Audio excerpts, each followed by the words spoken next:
Subscribe કરો એ high news India channel ને પછી યુટ્યુબ એપ પર બેલ આઇકોન નું બટન દબાવો અને નિહાળો એ હાઈ ન્યૂઝ ઇન્ડિયા ચેનલ।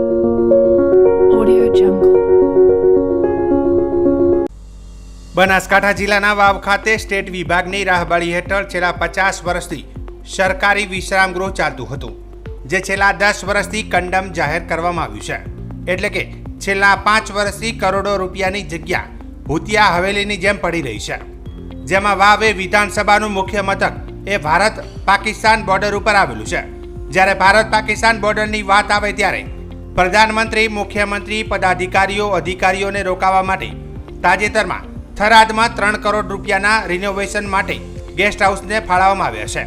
તો બીજી બાજુ સુઈગામ ખાતે નવીન ગેસ્ટ હાઉસની કામગીરી હાથ ચાલુ છે। ત્યારે છેલ્લા 5 વર્ષથી કંડમ જાહેર કરવામાં આવેલ ગેસ્ટ હાઉસને નવીનીકરણ કેમ કરવામાં નથી આવતું, જેને લઈને નાગરિકોએ યે ન્યૂઝ ઇન્ડિયાના માધ્યમથી વર્તમાન સરકાર પર આક્ષેપો કર્યા હતા, જેમાં જણાવ્યું હતું કે તાજેતરમાં રાજ્યના મુખ્યમંત્રી નડાબેટ ભૂપેન્દ્રભાઈ પટેલ આવ્યા હતા, ત્યારે તેમની સુવિધાને લઈને થરાદ ગેસ્ટ હાઉસ 3 કરોડના ખર્ચે નવીનીકરણ માટે ગ્રાન્ટ ફાળવવામાં આવી છે। ત્યારે સુઈગામ નવીની તાલુકો બન્યો હોવા છતાં નવીન ગેસ્ટ હાઉસની કામગીરી ચાલુ કરી દેવામાં આવી છે। ત્યારે વાવ ગેસ્ટ હાઉસના નવીનીકરણમાં રાજકારણ રમ્યા વિના નવીન ગેસ્ટ હાઉસ બનાવવાની માંગ કરી છે। તો બીજા એક જાગૃત નાગરિકે જણાવ્યું હતું કે ગેસ્ટ હાઉસની પરિસ્થિતિ ડરામણી જગ્યા હોય તેવું દેખાય છે। વધુમાં પશુઓના વાડા સાથે સરખામણી કરીને નવીન ગેસ્ટ હાઉસ બનાવવામાં આવે તેવી માંગ કરી હતી। વાવ વિધાનસભા માટે વાવ શહેર એ વિધાનસભાનું મુખ્ય મથક છે, તેમ છતાં 5 વર્ષથી વાવ રેસ્ટ હાઉસ કંડમ હાલતમાં છે। સરકાર શ્રી દ્વારા એને કંડમ જાહેર કરી અને નવું રેસ્ટ હાઉસ ફાળવવામાં આવતું નથી। થોડા સમય પહેલા માનનીય મુખ્યમંત્રી શ્રી પણ પધાર્યા હતા અને એમણે રેસ્ટ હાઉસના અભાવે થરાદમાં રોકાણ કરેલું, ત્યાં એમને પૂરતી સુવિધાઓ ન મળવાથી તેમણે એ રેસ્ટ હાઉસના નવીનીકરણ માટે 3 કરોડ રૂપિયા ફાળવ્યા અને લાખોના ખર્ચે સુઈગામની અંદર પણ રેસ્ટ હાઉસ બની રહ્યો છે। તેમ છતાં માત્ર સરકાર ટાર્ગેટ કરી અને વાવને નવીન રેસ્ટ હાઉસ આપવામાં આવતું નથી, જેથી હું આપની ચેનલના માધ્યમથી સરકારને જણાવવા માંગુ છું કે સરહદી વિસ્તારના કેન્દ્ર સરકારના કે રાજ્ય સરકારના કોઈ અધિકારીઓ કે પદાધિકારીઓ આવે તો વાવ શહેરની અંદર રહેવા માટે એક માત્ર સુવિધાનું કેન્દ્ર વાવ રેસ્ટ હાઉસ છે, પરંતુ સરકાર શ્રી ટાર્ગેટ કરી અને વાવના મુખ્ય મથક ને એક સ્પેસિફિક રીતે રેસ્ટ હાઉસ ના આપવાના ઈરાદાથી નવીન રેસ્ટ હાઉસ ફાળવતી નથી, જેથી આપની ચેનલના માધ્યમથી હું માંગ કરું છું કે સરકાર શ્રી આ ઓરમાયું વર્તન છે તેના ઉપરથી દ્રષ્ટિ હટાવી અને તાત્કાલિક ધોરણથી વાવ શહેરને રેસ્ટ હાઉસ આપવો જોઈએ। બનાસકાંઠા જિલ્લાના વાવ તાલુકાનું રેસ્ટ હાઉસ અને સર્કિટ હાઉસ આપણે કહીએ છીએ, અને જે રાજ્ય લેવલના કે દેશ લેવલના નેતાઓ આવતા હોય છે, જે તાલુકાનો વિકાસ જ્યાંથી થતો હોય છે તે અત્યારે ધૂળ ખાઈ રહ્યું છે। પરિસ્થિતિ છેલ્લા 5 વર્ષથી આપણે જોઈએ ને તો પોજરા પોળના વાડા એનાથી સારા હોય એવી પરિસ્થિતિની અંદર પડ્યું છે। થરાદની અંદર સારું સર્કિટ હાઉસ હોવા છતાંય કરોડો રૂપિયાના ખર્ચે એનું રિનોવેશન થવાનું હોય કે નવીનીકરણ થવાનું હોય। સુઈગામ હમણાં જ તાલુકો બન્યો છે, છતાંય ત્યાં લાખો રૂપિયાના ખર્ચે સર્કિટ હાઉસ બની રહ્યું છે, અને વાવની અંદર અમે જોઈએ તો અમારા પશુપાલકોના એના કરતા વાડા સારા હોય, છાપરા સારા હોય એવી પોઝિશન છે। અત્યારે ડરામણી પરિસ્થિતિ તે જગ્યાએ ઊભી થઈ છે, એટલે વાવ એક રાજનીતિનો ભોગ બની રહ્યો છે, અને આ રાજકારણ વાવને ખતમ કરવા આવ્યું એવું દેખાઈ રહ્યું છે। વાવ તાલુકો છે એવું કોઈ કચેરીની અંદર દેખાતું નથી। વાવની ઘણી બધી કચેરીઓ દાખલા રૂપ આપણે કહીએ તો, પણ સર્કિટ હાઉસનો દાખલો અત્યારે વાવનું રાજકારણ ખતમ કરવા કે વાવનું એક દ્રષ્ટાંત આપીએ કે વાવ બહાર કોઈ મહેમાન આવીને બેસવાનો હોય અને કોઈ રાજનીતિનો અખાડો અત્યારે વાવ બની ગયું હોય એવું દેખાઈ રહ્યું છે। અને ખાસ વારે આપણે વાવને ચર્ચાની અંદર જોતા હોઈએ છીએ ત્યારે આ સર્કિટ હાઉસ બનાસકાંઠાના વાવ માટે શરમજનક બાબત છે, અને ખરેખર એક જાગૃત નાગરિક તરીકે આ હું કડક શબ્દોમાં વખોડું છું ને આવું ન બનવું જોઈએ। વાવનું સર્કિટ હાઉસ સારામાં સારું બનવું જોઈએ। વાવ એક મોટો તાલુકો છે, એનો વિસ્તાર જોતો વાવને સારામાં સારું સર્કિટ હાઉસ બનવું જોઈએ। એની જગ્યા પણ ખૂબ સારી છે, હાઈવે ને 4 રસ્તાને અડીને આવેલી છે, એટલે વાવની એક શોભા વધે એવી પરિસ્થિતિ છે। આ રાજનીતિ વાવ સર્કિટ હાઉસમાં ન બને એવી બે હાથ જોડીને વિનંતી। બનાસકાંઠા જિલ્લાના કાંકરેજ તાલુકાના મુખ્ય મથક સિહોરી ખાતે આવેલ ગૌ માતાના સ્ટેચ્યુ પાસે પાટણ નાળામાં પડેલ ખાડાના કારણે નાના મોટા વાહન ચાલકો અને રાહદારીઓ હેરાન પરેશાન થઈ ગયા હતા, અને આ 2 ફૂટ જેટલા ઊંડા ખાડામાં અતોલ રિક્ષા પલટી જતા સદનસીબે મોટી જાનહાનિ ટળી હતી। ત્યારે બાઇક તેમજ એક્ટિવા ચાલક પણ આ ખાડાનો ભોગ બન્યા હતા તેવા અહેવાલો મીડિયામાં પ્રસિદ્ધ થતા તંત્ર સફાળું જાગ્યું અને નેશનલ હાઈવે ઓથોરિટી દ્વારા ખાડા પૂરવાની કામગીરી હાથ ધરવામાં આવી હતી। જોકે હજુ સુધી વરસાદના કારણે ખાડા પૂરવાની કામગીરી હાથ ધરાઈ છે, ત્યારે હલકી ગુણવત્તાના માલ ભરીને માત્ર દેખાવ કરી લોકોને પોતાના પ્રશ્નો હલ કરવા માટે પ્રયાસો કર્યા હોય તેવું દેખાઈ રહ્યું છે.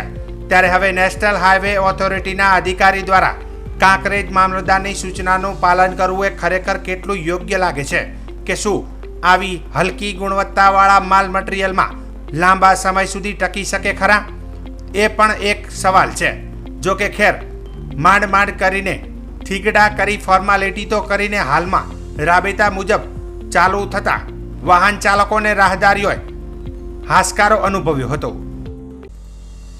ખારા રણમાં મીઠી વીડી સમાન નળેશ્વરીનું ધામ આવેલું છે અને આ ધામમાં પવિત્ર શ્રાવણ માસમાં લાખોની સંખ્યામાં શ્રદ્ધાળુઓનું ઘોડાપૂર ઉમટે છે.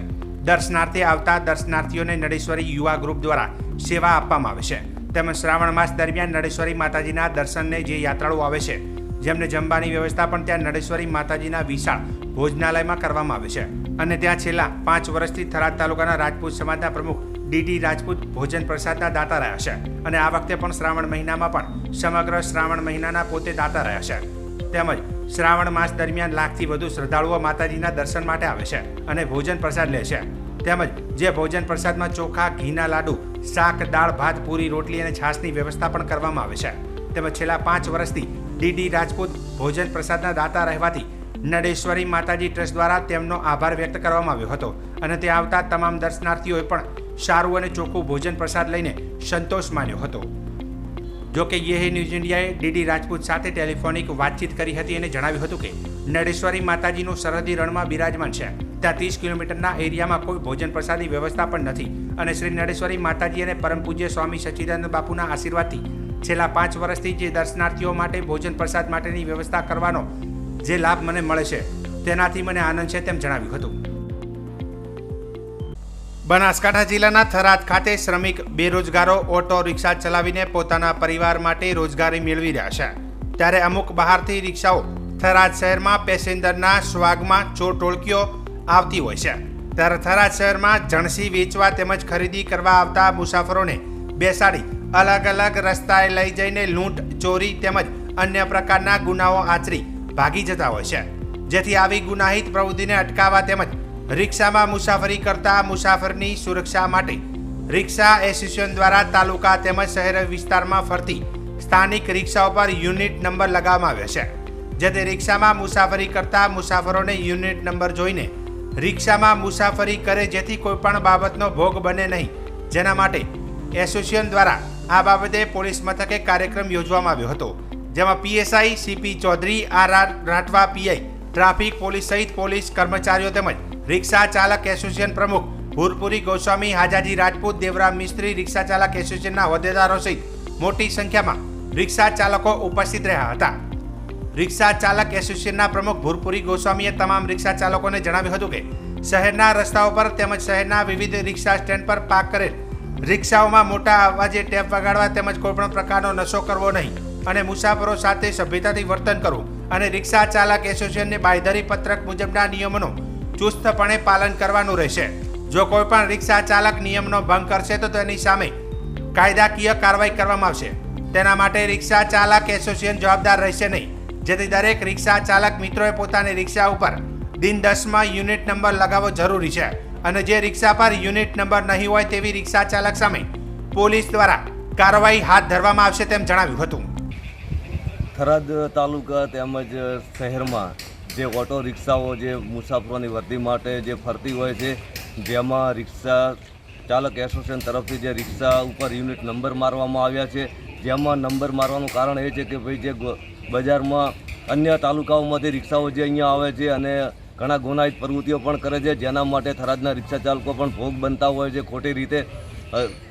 એને અટકાવવા માટે જે અમે અત્યારે આ યુનિટ નંબર લગાવે છે, જેમાંથી મુસાફરોને પણ ઘણો ફાયદો થશે. અને અમે એક થરાદ તાલુકા અને શહેરી વિસ્તારના જે મુસાફરો છે, તમામ પ્રજા છે, તેમને અપીલ કરીએ છીએ રિક્ષા એસોસિએશન તરફથી કે ભાઈ જે અમારા એસોસિએશનના જે નંબર ચીપકાવેલા છે એ જ રિક્ષામાં તમે બેસી અને મુસાફરી કરો, જેનાથી તમે પણ સુરક્ષિત રહેશો અને અજાણી રિક્ષા તમને બેસવાનું તમે ટાળજો. એના માટે જે અમે અત્યારે પ્રયાસ કર્યો છે, જેમાં થરાદ પોલીસ સ્ટેશન અંદરથી જે સહયોગ મળ્યો છે અને રિક્ષાઓ માટે જે નંબર ચીપકાવવામાં આવે છે, જેમાં થરાદ પોલીસ સ્ટેશનના પીઆઈ શ્રી તેમજ પોલીસ સ્ટાફ સાથે પણ અત્યારે જે નંબર લગાવવામાં આવે છે, જેમાં જે પ્રજાને અપીલ કરવામાં આવે છે કે આ નંબર ચકાસી અને રિક્ષામાં મુસાફરી કરવી.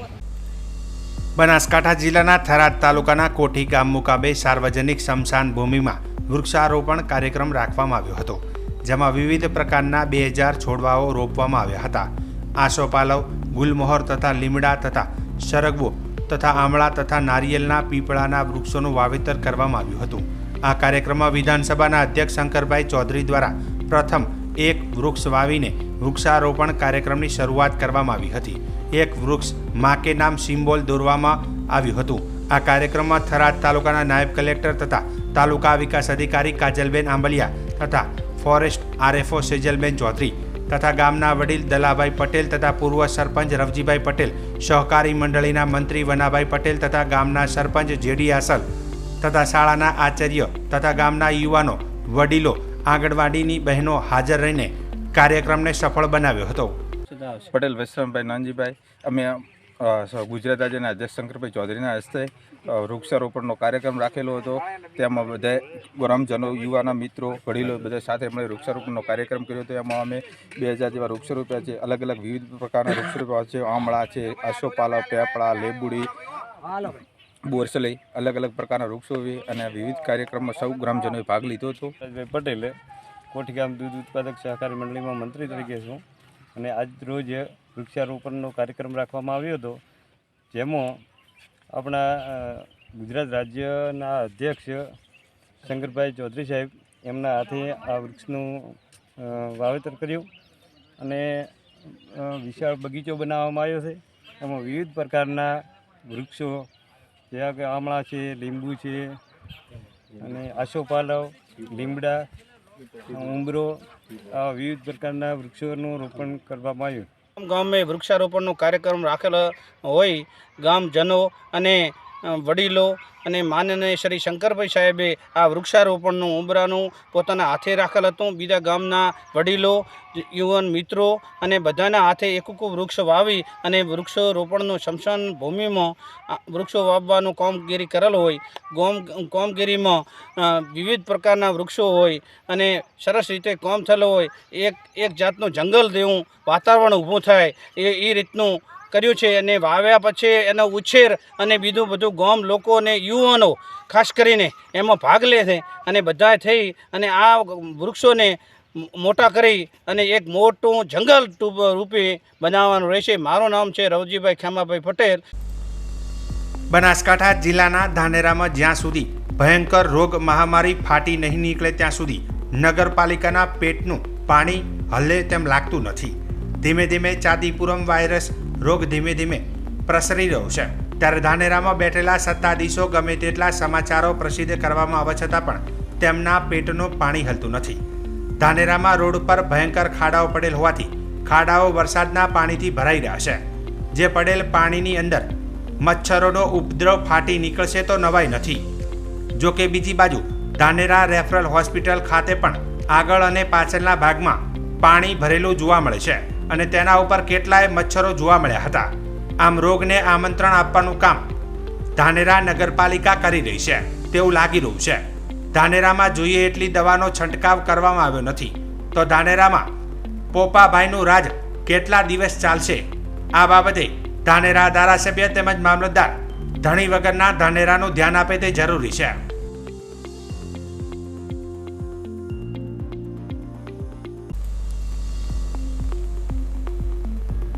અખિલ વિશ્વ ગાયત્રી પરિવાર ગાયત્રી તીર્થધામ કુંજ હરિદ્વાર આયોજિત જ્યોતિરથ યાત્રા ધાનેરામાં વધારે લોકોમાં આનંદ જોવા મળ્યો હતો. આજે સવારે જ્યોતિ કળશ રથયાત્રા વિશ્વકર્મા સોસાયટીમાંથી પ્રસ્થાન કરી હિંગળાજ નગર સોસાયટી, પ્રગતિનગર સોસાયટી, સુભાષ ચોક, ડીપી પારેખ હાઈસ્કૂલ, અંબાજી મંદિર, આશાપુરા મંદિર, જૂના બસ સ્ટેન્ડ તેમજ ધાનેરાના વિવિધ સોસાયટીઓ અને વિભાગોમાંથી મોટી સંખ્યામાં ભક્તો સાથે ધાર્મિક સૂત્રોચ્ચાર સાથે આજે શોભાયાત્રા ફરીને ગાયત્રી મંદિર ખાતે પૂર્ણાહુતિ કરવામાં આવી હતી. ત્યારબાદ સભામાં સ્વરૂપે લોકોએ બેસીને આવેલ ભક્તોએ ગાયત્રી મહામંત્ર શું છે તેનું મહત્વ અને માર્ગદર્શન પણ આપ્યું હતું. ગાયત્રી મહામંત્રની શક્તિ વિશે પણ ખૂબ અનુભવો સાથે દ્રષ્ટાંતો આપ્યા હતા અને મોટી સંખ્યામાં લોકો અને વિવિધ મંડળો જોડાયા હતા. આ પ્રસંગે ધાનેરા ગાયત્રી પરિવાર ટ્રસ્ટના કાર્યકર્તાઓ ખૂબ જ મહેનત કરી ક્રાંતિ કાર્યક્રમને સફળ બનાવ્યો હતો. ત્યારબાદ ભક્તોએ ભોજન પ્રસાદ લઈ જ્યોતિ કળશ રથયાત્રાના દર્શન કરી છૂટા પડ્યા હતા.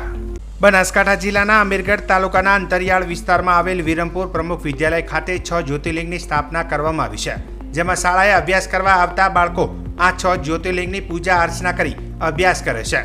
શ્રાવણ માસ દરમિયાન એક અનોખો ભક્તિમય માહોલ જોવા મળે છે, તેમજ બાળકો દ્વારા શ્રાવણ માસ દરમિયાન શાળામાં પૂજા કરશે, જેને લઈને બાળકોના પરિવારજનોમાં પણ એક અનોખો આનંદ જોવા મળી રહ્યો છે. તેમનું માનવું છે કે ભણતરની સાથે સાથે સનાતન સંસ્કૃતિનું જ્ઞાન પણ એટલું જ જરૂરી છે, જે આ શાળા દ્વારા આપવામાં આવી રહ્યું છે. હું ગુજરાતના બનાસકાંઠા જિલ્લામાં રહું છું. બનાસકાંઠા જિલ્લામાં વધારે આદિવાસી વસ્તી રહે છે. તેમને ભગવાન વિશે બહુ જ ઓછું જ્ઞાન છે. તેથી અમારા પ્રમુખ વિદ્યાલય શાળામાં અમે અઠવાડિયાના 7 દિવસ અલગ અલગ ભગવાનની પૂજા કરીએ છીએ અને શ્રાવણ માસના દરમિયાન અમે શિવલિંગોની પૂરા જ વ્યવસ્થાપૂર્વક તેમને સરસ રીતે અમે શિવલિંગની પૂજા કરીએ છીએ. અમારી શાળામાં બધા જ બાળકો બહુ શ્રદ્ધાપૂર્વક ભગવાનની ભક્તિમાં લીન રહે છે. અમારે સવારે સૌથી પહેલાં જ અમે સ્કૂલમાં આવીને બધા જ ભગવાનનું નામ લઈએ છીએ. અમારા ક્લાસમાં આવતા પણ અમે સરને ભગવાનનું નામ લઈને જ તેમને બોલાવીએ છીએ. અમારી શાળામાં ભગવાન માટે ઘણું બધું કરવામાં આવ્યું છે. અગાઉ પણ પ્રમુખ વિદ્યાલય અયોધ્યાના ઓફિશિયલ ટ્વિટર પેજ ઉપર છવાઈ હતી.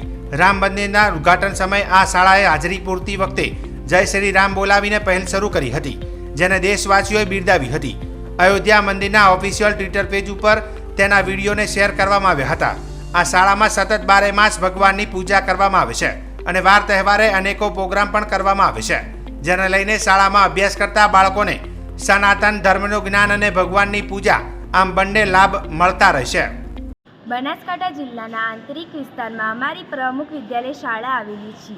તેમાં અમે રોજ પૂજા પાઠ કરીએ છીએ. શ્રાવણ મહિનાના દરમિયાન અમે 6 શિવલિંગની સ્થાપના કરી છે. તેમાં અમે રોજ અભિષેક કરીએ છીએ, પૂજા અર્ચના કરીએ છીએ, શિવજીની આરાધના કરીએ છીએ, ભજન કરીએ છીએ અને બધા બાળકો તેમનું આરાધના કરીએ છીએ. બધા બાળકો શુદ્ધ મનથી તેમની પૂજા અર્ચના કરીએ છીએ. તેના પછી જ અમે અમારા ક્લાસરૂમમાં જઈએ છીએ અને આ બાબતે પ્રમુખ વિદ્યાલય વિરમપુરના આચાર્યશ્રીએ જણાવ્યું હતું કે અમીરગઢ તાલુકો આદિવાસી વિસ્તાર અને પછાત તાલુકો હોવાથી અહીંના વિસ્તારના લોકો સનાતન વિશે વધુ જ્ઞાન નથી ધરાવતા, એટલે શાળા થકી આ વિસ્તારમાં સનાતન ધર્મનો બહોળો પ્રચાર થાય અને હિન્દુ સંસ્કૃતિ વિશે લોકો જાણે તે હેતુથી આ શાળા દ્વારા પહેલ કરવામાં આવી રહી છે, જેને લઈને નાની ઉંમરથી જ આ બાળકોને સનાતન ધર્મ વિશેની સુંદરતાનો અભ્યાસ આ શાળા દ્વારા કરવામાં આવી રહ્યો છે.